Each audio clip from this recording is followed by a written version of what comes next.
nome é Mário Jorge Lima.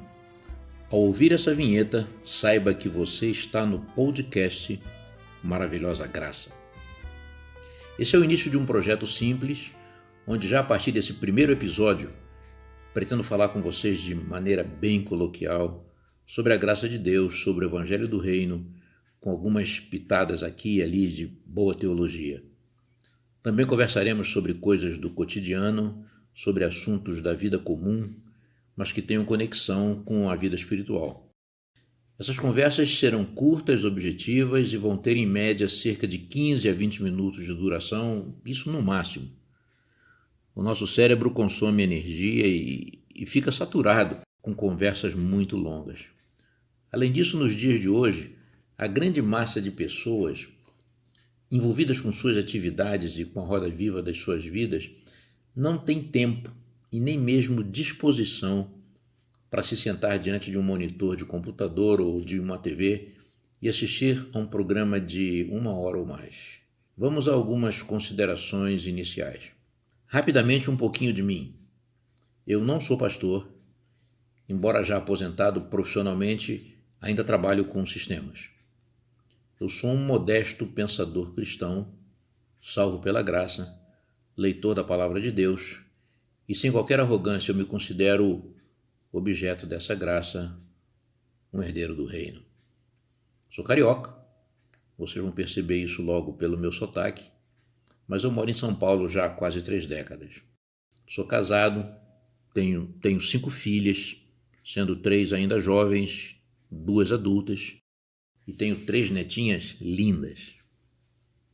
Sou também músico, tendo trabalhado por muitos anos com corais, com grupos vocais, e também componho e faço um pouco de poesia. Antes que eu me esqueça, eu quero agradecer de coração a 2 pessoas que participam comigo desse projeto. São 2 grandes amigos, o professor Franklin Portela e o maestro Nildo Araújo. Franklin é professor universitário, profissional de TI, administra esse podcast, edita todos os episódios, cuida de toda a parte técnica e deixa para mim apenas a agradável tarefa de gravar esses áudios. E o Nildo é pianista, compositor, arranjador, produtor musical e foi quem fez em questão de minutos o arranjo dessa nossa pequena vinheta musical. E ele é capaz de realizar muitas grandes coisas na área da música. Amigos, estamos em plena Páscoa cristã. Uma Páscoa que está sendo celebrada esse ano como nunca antes, debaixo de muitas incertezas, medo e uma imensa apreensão quanto ao futuro. E não só isso, estamos presos em nossas casas e vendo o mundo inteiro paralisado, impotente, diante de uma ameaça invisível a olho nu, porém mortal. E o horizonte à nossa frente não é nada animador. Em qualquer hipótese de solução dada pelos nossos governantes, não só do Brasil, mas do mundo, nós certamente vamos acumular muitas perdas. E você? Tem acordado angustiado, com o coração apertado, perplexo, talvez até mesmo aterrorizado com tudo isso? Eu também. Mas hoje eu tenho uma reflexão que pode ajudar muito a você e a mim na espera por alívio e por superação. A Bíblia fala de 2 momentos de Páscoa, a Páscoa dos Hebreus e a Páscoa cristã. Vamos conversar um pouquinho primeiro sobre a Páscoa dos Hebreus. A Páscoa dos Hebreus foi estabelecida para eles lá no Egito. Os simbolismos que se derramam daquela Páscoa original são belíssimos e todos apontam para o plano de salvação em Cristo Jesus. Pena que os nossos irmãos judeus até hoje não tenham compreendido tudo que ela significava e ainda esperem o Messias, vindo no espírito, como eles dizem, do profeta Elias. Aquela ceia chamou-se Seder. Eu não sei se essa é a pronúncia correta. À noite, eles deveriam ficar confinados nas suas casas, como nós atualmente, em volta do cordeiro assado, enquanto pelas ruas um anjo exterminador dizimaria a população descrente, poupando apenas os ocupantes das casas assinaladas pelo sangue do cordeiro morto. Vamos ver alguns simbolismos importantes que fazem a ligação daquela Páscoa com o sacrifício de Cristo e a salvação trazida por ele. Tudo isso está lá no livro do Êxodo, capítulo 12. Eu não vou ler, vou apenas comentar rapidamente, mas você depois com calma, caso queira, pode ler e meditar nisso que eu vou estar pontuando aqui. Vamos lá. Ninguém deveria comer aquela refeição sozinho. O núcleo da Páscoa dos hebreus era a família e quem mais quisesse comê-la juntamente. O espírito presente na ceia daquela Páscoa era a união da família. A união da família diante de um futuro incerto e compartilhando a mesa com quem mais quisesse vir. Toda a simbologia do Calvário estava ali, naquela Páscoa do Egito. Por exemplo, o cordeiro da ceia deveria ser um animal macho de 1 ano sem defeito, um animal perfeito, um animal sem mancha. O cordeiro também tinha que morrer e o seu sangue deveria ser derramado e exposto nos umbrais das portas daqueles que almejavam ser livres da condenação e da morte dos primogênitos. O cordeiro tinha que ser assado inteiro, nenhum osso dele deveria ser quebrado. O cordeiro era demasiado precioso para que sobrasse alguma coisa dele, nada deveria sobrar. Ele deveria ser totalmente consumido. Por isso, se a família fosse pequena demais para um cordeiro, outra família deveria ser convidada para partilhar, para que nada sobrasse. O cordeiro deveria ser comido acompanhado dos chamados pães ázimos, pães sem fermento, para lembrar que sairiam com pressa do Egito. Deveria ser comido com ervas amargas, para lembrar do sofrimento do povo no cativeiro, bem como do deserto à frente, na travessia rumo à terra prometida. A refeição deveria ser feita de pé, com os homens já com o cajado na mão, como quem está pronto e tem muita pressa para partir. Agora vamos à Páscoa cristã, a Páscoa de Cristo Jesus.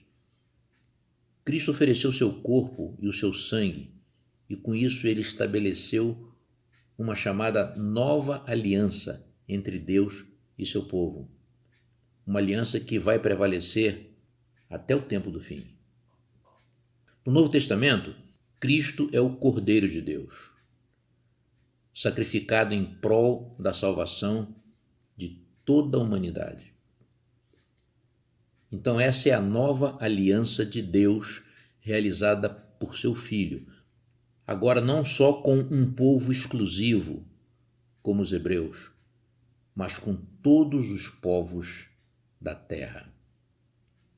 E quais as duas principais distinções, as duas principais diferenças entre a chamada Velha Aliança, Velho Concerto, Velho Testamento e a Nova Aliança, Novo Concerto, Novo Testamento? A Velha Aliança era o relacionamento de Deus com seu povo baseado no sangue de animais. A Nova Aliança é o relacionamento de Deus com seu povo baseado no sangue do Cordeiro, no sangue de Cristo Jesus. Na Velha Aliança, a lei de Deus estava escrita em tábuas de pedra. Na Nova Aliança, essa mesma lei de Deus agora está escrita no coração. Todos os detalhes daquele primeiro ritual da Páscoa original dos hebreus apontavam para a Páscoa do Senhor Jesus. Só que dessa vez, com ele ali, de corpo presente, quando aqui esteve, e que foi tomada com seus discípulos antes de sair para o jardim, aonde ele seria preso. Ambas as Páscoas mostram detalhes salvíficos do plano de graça e de redenção que Deus proveu para a salvação do homem. Eu queria encerrar essa reflexão com 2 detalhes para os quais eu só atentei quando eu escrevi esse texto. Aquela Páscoa original no Egito aconteceu entre a 9ª e a 10ª pragas. Você deve lembrar disso. 9 pragas já tinham assolado a terra na tentativa de que Faraó deixasse o povo sair. E até a 9ª praga, Deus voluntária e espontaneamente livrou a terra dos hebreus e, consequentemente, o povo hebreu. Livrou-os de sofrer com as pragas e de morrer em consequência delas. Ou seja, eu estou querendo dizer que os hebreus até ali não fizeram absolutamente nada, nem para merecer e nem para efetivamente obter aquela graça de serem livres das pragas. Deus apenas os queria salvar e ponto final. Até ali, então, eles vinham sendo salvos simplesmente porque eram hebreus. Mas antes da 10ª, última e pior praga, ocorreu uma mudança.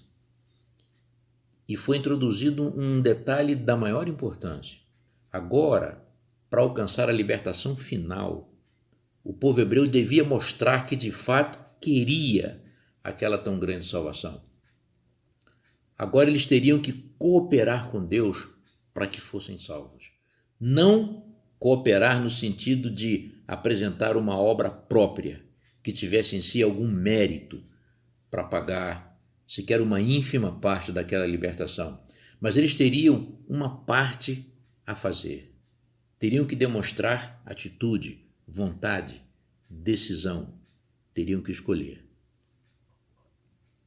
Era necessário dizer, sim, eu quero, eu creio nisso. E como eles deviam fazer aquilo? Pegando o sangue do cordeiro morto e espalhando nos umbrais das portas das casas em que moravam. Agora eles seriam salvos não porque eles eram hebreus, não porque eles eram descendentes de Abraão, não porque eles tivessem sofrido demais naquela escravidão por 430 longos anos. Eles agora seriam salvos se quisessem, se acreditassem, se colocassem debaixo da salvaguarda do sangue do Cordeiro. A salvação não é um privilégio de um povo. Não é privilégio de uma igreja. A salvação é privilégio de todo aquele, judeu ou grego, rico ou pobre, livre ou servo, culto ou inculto, que tendo fé no sacrifício do Cordeiro de Deus, se lava simbolicamente em seu sangue, espalha esse sangue na porta do coração e assim fica livre da morte eterna. Então não se enganem. Aceitar a salvação em Cristo Jesus, aceitar seu sacrifício e sua graça como a única garantia dessa salvação e da vida eterna, não é, de modo algum, uma licença para continuar vivendo de qualquer maneira, do jeito que bem quisermos. Todo aquele que aceita Cristo, que aceita sua graça, muda de vida, necessariamente muda de vida. E essa mudança de vida se manifesta de forma natural, no trato pessoal, nos gostos, nos interesses, nas conversas, nos objetivos, na vontade de ficar pertinho de Deus, na vontade de não pecar mais contra Ele, na disposição para que Deus opere e transforme o coração. Então, essa mudança de vida, ela é resultado do crente estar ligado na videira verdadeira. Ela é consequência da salvação e não uma determinante da salvação. Então, isso não pode constituir esforço próprio, não pode ter a intenção ou sequer a ilusão de comprar a salvação. Não pode ser moeda de troca com Deus. Qualquer coisa boa que apresentamos não nos faz melhores do que o nosso semelhante, não compra o favor de Deus, não tem absolutamente nenhum papel salvífico. É apenas fruto do Evangelho na nossa vida. E agora, o segundo detalhe que eu notei quando escrevi esse texto. Preste atenção no meu pensamento final e que remete a todo esse sofrimento, a todo esse isolamento, a toda essa desesperança que nós atualmente estamos vivendo nessa crise do Brasil e de todo o mundo. A Páscoa original, que se diz Pesach em hebraico, que significa passagem, saltar, superação, foi a celebração antecipada da saída no dia seguinte dos hebreus do Egito, onde eles foram escravos por 430 anos. De igual modo, a Páscoa de Cristo Jesus foi também a celebração antecipada da libertação que ele no dia seguinte nos daria na cruz do Calvário.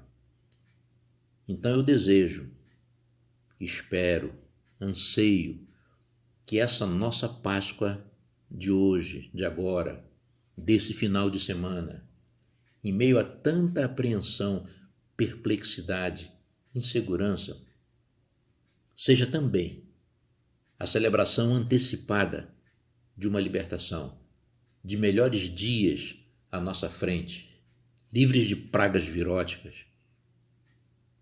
E mesmo que seja da vontade de Deus, que ainda tenhamos um deserto pela frente a atravessar, que nós o façamos com a certeza da libertação completa ao final.